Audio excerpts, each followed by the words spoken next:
Welcome to clime world talks. और आज के एपिसोड के डिकोडिंग में आपका स्वागत है।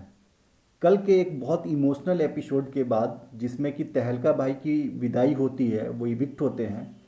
और तहलका और अरुण का जो बॉन्ड था उसको देखने के बाद कई सारे लोगों को बहुत रोना आया होगा, जिस तरह से वो एक दूसरे के लिए फील करके रो रहे थे जब वो जा रहे थे। उसके बाद आज का एपिसोड जो है वो थोड़ा ओके ओके था, पर फिर भी कुछ चीज़ें हैं जो हमें समझने की ज़रूरत है। इसके साथ ही आज के वीडियो में हम आपको बताएंगे कि इस हफ्ते कौन कौन नॉमिनेट हुआ है और नॉमिनेशन का क्या प्रोसेस था, किस तरह से नॉमिनेट हुए लोग, नील को क्या स्पेशल पावर मिली थी जिसके कारण पूरा का पूरा नॉमिनेशन हो पाया और पहली बार मुनावर भी नॉमिनेट हुआ। उसके अलावा हम आपको ये भी बताएंगे कि बिग बॉस ने कैसे सारे घर वालों को घर से बाहर निकाल दिया है और उनको 3 कैटेगरी में कैसे डिवाइड किया है। हालांकि उन तीनों कैटेगरी में डिवाइड करने के बाद अभी किसी को घर हाउस अलॉट नहीं हुआ है, लेकिन बिग बॉस ने 3 कैटेगरी बनाई है। ये 3 कैटेगरी क्या क्या है और उन कैटेगरी में कौन कौन लोग रखे गए हैं, इसके बारे में भी हम आज के वीडियो में आपको डिटेल में बताएंगे। तो आप पूरा वीडियो देखिए, काफ़ी सारी चीज़ें आपको क्लियर हो जाएंगी इस एक वीडियो से। आज के एपिसोड के बारे में बात करने से पहले थोड़ी सी बातें कल के एपिसोड के लिए, क्योंकि कल हम रिव्यू नहीं कर पाए थे। कल के एपिसोड का जो मेन हाईलाइट था, जो बहुत ही इमोशनल सीन हमने देखा जब तहलका भाई जा रहे थे, इसके बारे में बस हम इतना कहेंगे कि घर में सारे के सारे लोग, घर के अंदर घर के बाहर भी, सोशल मीडिया पे हम बात करते रहते हैं ईशा मालवीय की, अंकिता लोखंडे की, विकी जैन की, इन सब लोगों की, मनारा चोपड़ा की, बॉन्ड्स की हम बात करते हैं, मुंकिता की, मुनारा की। इस तरह के बॉन्ड्स के बारे में बाहर ज़्यादा हाइप होती है, बात होती है। ईशा अभिषेक की, ईशा चिंटू की, इन सब के बारे में ज़्यादा बात होती है। पर इन सब के बीच में जो एक्चुअल, जो असली इमोशनल कनेक्शन बनता है ना, कुछ अनएक्सपेक्टेड लोगों के बीच में बन जाता है। सबसे पहले हमने देखा जब जिग्ना जी घर के बाहर जा रही थी, तो जिग्ना जी और मुनावर के बीच का जो बॉन्ड था, जिस तरह से जिग्ना जी ने मुनावर को हक किया और बोला you have to win now, और उसके बाद जाते वक्त भी मुन्ना बोल के जिस तरह से वो गई थी, वो एक इमोशनल मोमेंट था और वो एक जेन्यून बॉन्ड था मुनावर और जिग्ना जी के बीच में। उन दोनों के बीच में माँ बेटे की तरह आप कह लीजिए या जिस तरह का भी बोल लीजिए, एक बहुत जेन्यून बॉन्ड था। और जिग्ना जी बाहर आने के बाद भी इंटरव्यूज़ में ये बोलती हैं कि जब भी मैं मुनावर का अभी भी नाम लेती हूँ तो मुझे गूज बम्स आते हैं। उसके बाद कल का जो हमने देखा वो तो एकदम नेक्स्ट लेवल था। इतना ज़्यादा प्यार तहलका और अरुण के बीच में, उस पर कोई क्वेश्चन नहीं उठा सकता, एकदम प्योर बॉन्ड इन दोनों का। और ये देख कर भी बहुत अच्छा लगा कि जब तहलका भी बाहर आए हैं तो बाहर आके भी एक पोस्टर बनवा के अपना और अरुण का, जय वीडू की जोड़ी के नाम पे, और बहुत अच्छे से ट्रिब्यूट दिया है अपनी दोस्ती को। तो कई बार हम लोग जो है ना बड़े बड़े नामों के बीच में फंस जाते हैं और असली रिश्ते जो हैं काफ़ी अनएक्सपेक्टेड जगह बन जाते हैं। और ऑर्गेनिक रिश्ते की यही पहचान होती है कि आप सोच समझ के किसी स्क्रिप्ट के हिसाब से वो रिश्ते नहीं बना सकते। मेकर कितना भी जो हमारी नागिन है बारबी हांडा, उसको मुनावर के साथ चिपकाने की कोशिश करें, लेकिन वो जो पीठ पीछे बिचिंग करती है, मुनावर के बारे में बुरा बोलती है, वो हमारे सामने आ ही जाता है। और एक्शन से भी पता चल जाता है कि वो उसकी असली दोस्त है नहीं। और मुनावर भी कितना भी अपने चेहरे पे अपने गुस्से को कंट्रोल करने की कोशिश करे, पर यह समझ में आ जाता है कि उसको भी अंदर से पता है कि मनारा उसकी असली दोस्त है नहीं। उसको किसी करण जौहर या सलमान खान की आई ओपनिंग की ज़रूरत नहीं है, ये बात मुनावर को अच्छे से पता है। कल के एपिसोड में अभिषेक कुमार जो है अपना ओवर एक्टिंग करके, पहले तो झगड़े में इंस्टिगेट करके फाइट को, जब स्टार्टिंग में एप्पल जब छीना था वहाँ पे सबसे बड़ी तहलका की गलती थी। पर एप्पल छीनने के बाद के लेवल से जो उसको और बार बार रिपीटेडली जो अग्रेसिव हुआ, वायलेंट हुआ, उसमें अभिषेक ने इक्वली प्रोवोक किया, उसके बाद जाके वो हुआ था। उसके बाद जब करण जौहर ने फर्स्ट हाफ में बात नहीं किया, तो उस तरह से जिस तरह से उसने ओवर एक्टिंग किया, ओवर ड्रामा किया, वो चाहता था कि तहलका जाए। और जब तहलका जाने लगा, जब तहलका के जाने का अनाउंसमेंट हो गया, तो फिर से वही पूरा फुटेज ग्रैब करने के लिए ओवर एक्टिंग करने लगा। और ओवर एक्टिंग करने के साथ साथ वो बस ये चाहता था कि किसी तरह मेरे पे ब्लेम ना आए कि मेरे कारण गया, तो वो वहाँ पर ड्रामा शुरू कर दिया। जबकि वहाँ पे सिर्फ अरुण और तहलका, इन दोनों को टाइम देना चाहिए था आपस में अच्छे से मिल के जाने के लिए। तो कल के एपिसोड के बारे में इतना ही। आइए अब बात करते हैं आज के एपिसोड के बारे में। आज का एपिसोड स्टार्टिंग होता है, वो कल का ही जो वीकेंड का वार का शूटिंग खत्म हुआ था उसके बाद के ही सीन्स थे, उसी रात के सीन्स थे जो वीकेंड का वार शूट हुआ। वहाँ पे विकी मनारा को समझा रहे हैं कि तू हिपोक्रेट नहीं है, भाई उससे बड़ी कोई हिपोक्रेट नहीं है। और तुम ये है ना विकी जैन, ये दोगली गेम खेलना आप बंद कर दो कि आप मनाड़ा को ऐसे समझा रहे हो जैसे तुम्हारी गलती नहीं मुनावर की गलती है, मुनावर को समझाते हो ऐसे जैसे तुम्हारी नहीं मनाड़ा खराब है। तो ये जो है ना दोगली गेम जो है ना खेलना जो है विकी जैन, और आपको भारी पड़ रहा है, इसलिए आप बॉटम टू में भी हो। क्योंकि लोगों को एक हद तक नो डाउट आप मेहनत बहुत कर रहे हो, शो को आपने बहुत ज़्यादा दिया है, इसमें भी कोई डाउट नहीं है कि बिग बॉस और मेकर्स आपके साथ गलत कर रहे हैं, क्योंकि वो आपके हर एक मूव को एक्सपोज कर दे रहे हैं, सबके सामने बता दे रहे हैं। मेकर्स आपके साथ गलत कर रहे हैं, लेकिन आप खेल भी गंदा ही रहे हो, स्टार्टिंग से गंदा गेम खेल रहे हो। तो इसके चक्कर में आप उलझते जा रहे हो हर जगह जो है ना, आप सिर्फ वोट बैंक बना के, कोई रिश्ता आपका इसलिए नहीं बना क्योंकि आप वोट बैंक बना रहे हो।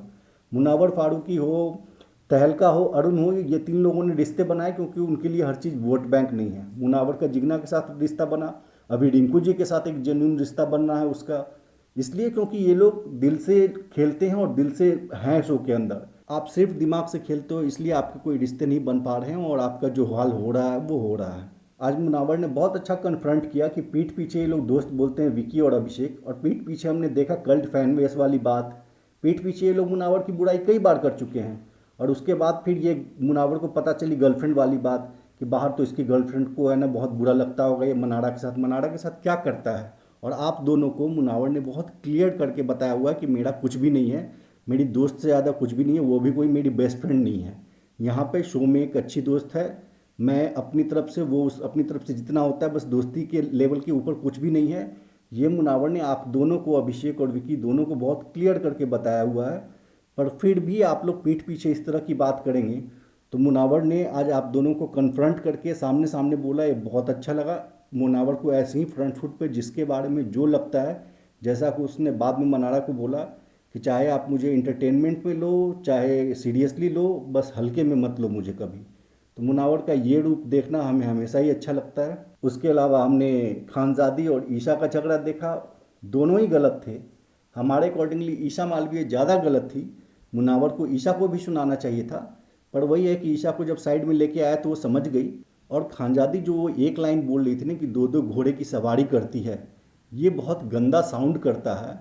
इस पे सिर्फ मुनावर को यहाँ पे बार बार कहता है कि वो मोरल पुलिसिंग करने नहीं आया है।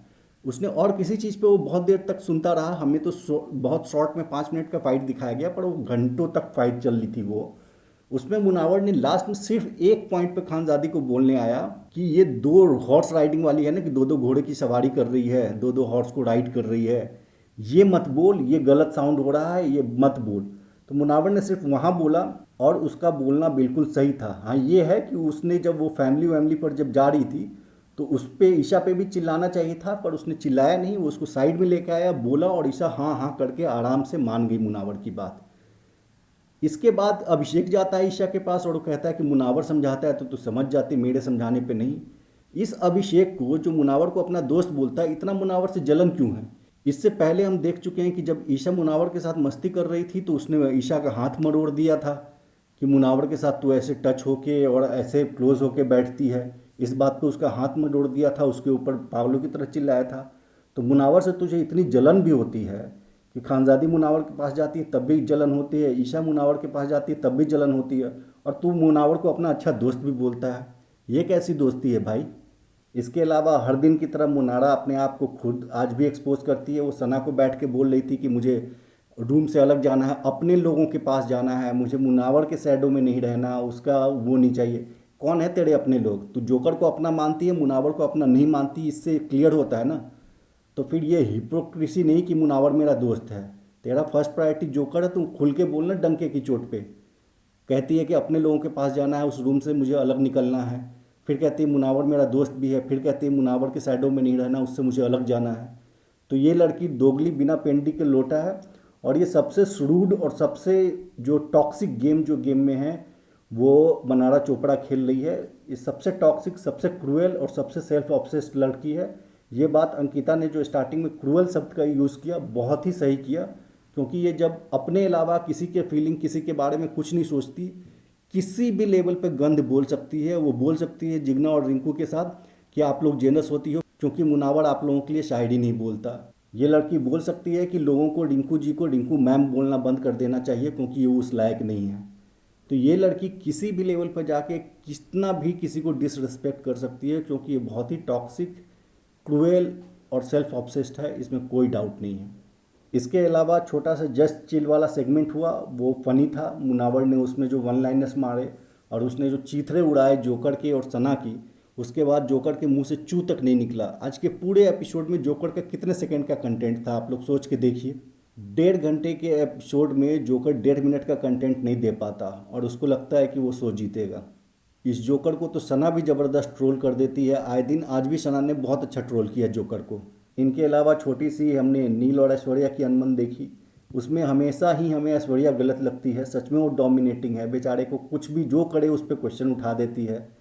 तो नील ऐश्वर्या में ऐश्वर्या गलत होती है। नील बेचारा बहुत गाय टाइप का आदमी लगता है, बिग बॉस को बहुत सीरियसली रूल्स रेगुलेशन के हिसाब से खेलने की कोशिश करता है। तो आज के एपिसोड में मोटा मोटी इतना ही था, कुछ खास आज के एपिसोड में था नहीं। ज़बरदस्ती का जो कंटेंट बचा हुआ था 2 दिन का, यानी थर्सडे को वीकेंड का वार शूट होता है, थर्सडे नाइट्स, फ्राइडे पूरा दिन फ्राइडे नाइट और सैटरडे का थोड़ा पार्ट, इसको मिला के बिग बॉस ने 1.5 पौने 2 घंटे का आज का एपिसोड बनाया। उसमें सब्सटेंस बहुत ज़्यादा नहीं था, लेकिन हाँ कुछ चीज़ें थी जिस पे हमें बात करने की ज़रूरत थी। तो हमने आई थिंक मोटा मोटी सारे टॉपिक्स कवर कर लिए। अब आपको हम बता देते हैं अपडेट कि आज घर में क्या हुआ और नॉमिनेशंस में क्या हुआ, उसके बारे में हम बात कर लेते हैं। आज बिग बॉस के घर में अचानक से सायरन की आवाज़ आने लगती है और लाइट्स फ्लिकर करने लगती है। फिर उसके बाद बिग बॉस सबको बुलाते हैं मोहल्ले के चौक पर, जो कि आपने प्रोमो में भी देख लिया होगा। और बिग बॉस कहते हैं कि आप सब लोगों ने एक मुखौटा बना कर रखा है और कोई भी दिल दिमाग दम अपने कमरे के हिसाब से नहीं रहता है। कोई इधर का लोग उधर सोता है, उधर का उधर सोता है, कोई चौक पर सो रहा है। तो अब सारे के सारे लोग मोहल्ले के चौक पर सोएंगे और तीनों के तीनों जो रूम हैं, दिल दिमाग और दम, तीनों रूम बंद रहेंगे। उसके बाद बिग बॉस जो घर में 14 लोग बचे हुए हैं, 14 के 14 लोगों को 3 कैटेगरी में बांटते हैं। सबसे पहला कैटेगरी जो दूसरे पे हमेशा पॉइंट करते रहते हैं, कमियां निकालते रहते हैं, बिचिंग करते रहते हैं। तो बिचिंग करने वाले लोगों का पहला ग्रुप बिग बॉस बनाता है, जिसमें सबसे पहले जोकर होता है, विकी होती है, अंकिता होती है, उसके अलावा खानजादी, उसके अलावा अभिषेक और सना। ये 6 लोग जो हैं वो फर्स्ट बिचिंग वाले कैटेगरी में बिग बॉस डालता है। उसके अलावा जो बिग बॉस एक कैटेगरी बनाता है जो कि इस शो के लिए ईमानदार है, शो में सबसे ज़्यादा काम कर रहे हैं, शो के हित के लिए काम कर रहे हैं। और इसमें बिग बॉस फिर से मुनारा को हैशटैग मुनारा अपना जो शिफ्ट करना चाहते हैं फिर से करते हुए मुनावर और मनारा को साथ रखते हैं। तो इस कैटेगरी में, शो के लिए काम करने वाले कैटेगरी में, मनारा, मुनावर, नील, रिंकू जी, चिंटू और ईशा, इसको इस कैटेगरी में रखते हैं। उसके अलावा 2 लोगों को वो थर्ड कैटेगरी में डालते हैं। उस कैटेगरी का नाम वो बताते हैं कि जिनका खुद का अपना कोई इंडिविजुअल जर्नी नहीं, इंडिविजुअल पर्सनालिटी इस शो में नहीं रहा है। वो उन्होंने नाम दिया ऐश्वर्या का और अरुण का, कि अरुण तहलका के साथ साथ सिर्फ चलता था, उसका इंडिविजुअल जर्नी नहीं था, और ऐश्वर्या नील के साथ साथ चल रही है और उसका कोई इंडिविजुअल जर्नी नहीं है। तो इस तरह से 14 लोगों को 3 ग्रुप में बांटा गया है। हमें ऐसा लग रहा है कि 1-2 दिन में 2-3 वाइल्ड कार्ड आएंगे। उन दोनों तीनों वाइल्ड कार्ड को अरुण और ऐश्वर्या के साथ मिला के एक कमरे में रखा जाएगा और बाकी 6-6 लोगों का जो 2 है ग्रुप, उनको 2 कमरों में रखा जाएगा। पर इसमें एग्जैक्ट आगे क्या होता है वो हम आपको आगे जैसे ही इन्फॉर्मेशन आएगा वो हम आपको अगले वीडियो या अपने ट्विटर पे इन्फॉर्म जरूर करेंगे। अब फाइनली हम नॉमिनेशंस की बात कर लेते हैं। इस हफ्ते टोटल 8 लोग नॉमिनेट हुए हैं।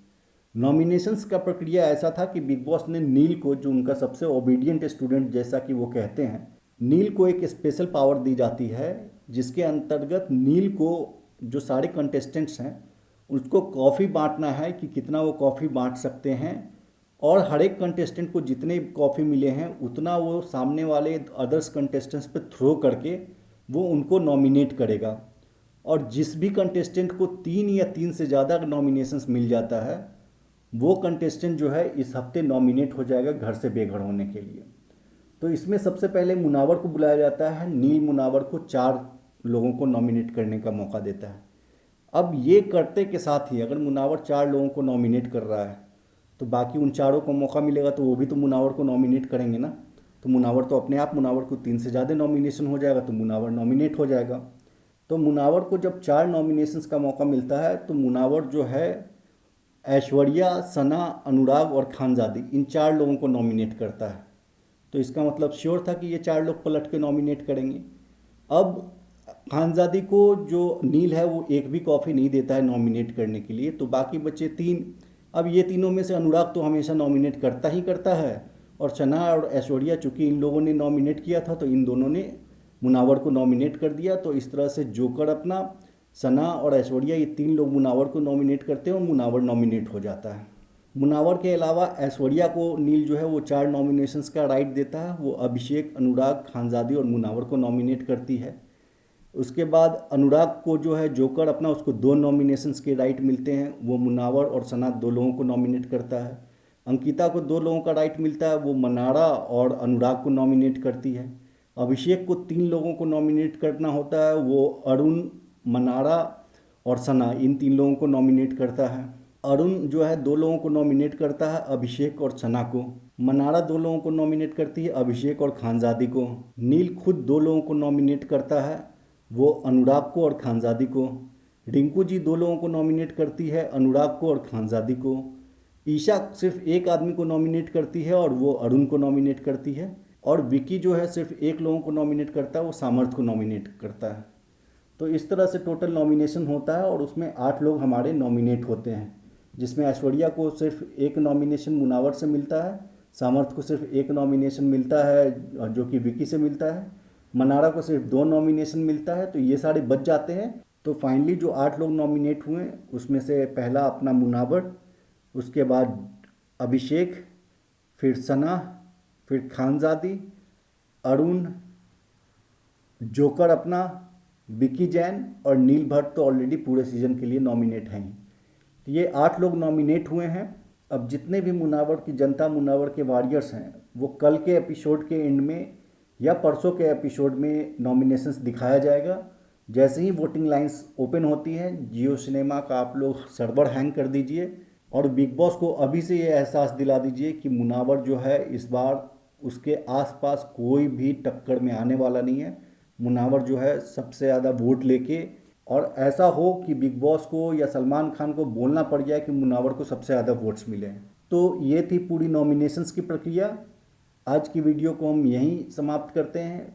बीच में कुछ और अपडेट जैसे ही आता है हम अपने ट्विटर पे सारे अपडेट शेयर करते हैं। अगर आपको हमारे वीडियोस अच्छे लगते हैं, हमारा कंटेंट अच्छा लगता है, तो हमारे चैनल को प्लीज़ सब्सक्राइब कीजिए। मिलते हैं कल फिर कल के एपिसोड के डिकोडिंग में। तब तक के लिए थैंक यू।